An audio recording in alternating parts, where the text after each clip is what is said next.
দেখেন শসা গাছের অবস্থা আল্লাহর রহমতে, কি সুন্দর সুন্দর শসা গাছ, প্রচুর আকারে ফল দিবে গাছ। আপনারা দেখেন গাছের যে অবস্থা, বৃষ্টির কারণে গাছগুলো একটু বড় হয়ে গেছিল, তারপরে প্রচুর আকারে ফুল আসছে। আমরা আসলে এই যে ফুলগুলো দেখা যাচ্ছে অসাধারণভাবে, আসলে কৃষক ভাইরা চেষ্টা করলেই পারে। অনেকে চিন্তা করে কি যে রোয়া সম্ভব না বা কষ্ট হয়ে যাবে, তা আসলে দেখেন গোপালগঞ্জ থেকে শুরু করে পিরোজপুর বিভিন্ন নিচু অঞ্চলে আপনারা দেখছেন যে কচুরির ধাপের উপরে কিন্তু বিভিন্ন রকম সবজি উৎপাদন করছে তারা। এক সিজনের ইনকাম কিন্তু সারা বছরে খাচ্ছে। আপনারা দেখলে অবাক হবেন যে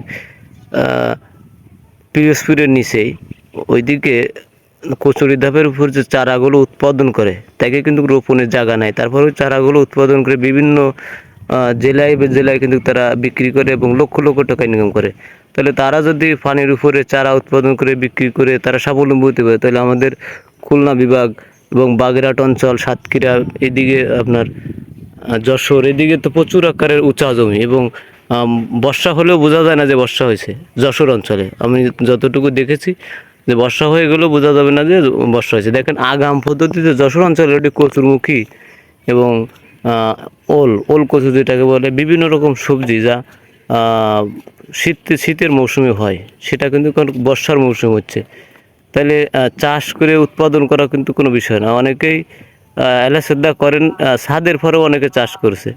দেখেন একই জায়গায় কিন্তু দুটো জমি, এই জমিগুলো কিন্তু অযথা ফেলে রাখিছে, আর এদিকে আপনার পাশেই হচ্ছে শসা গাছ।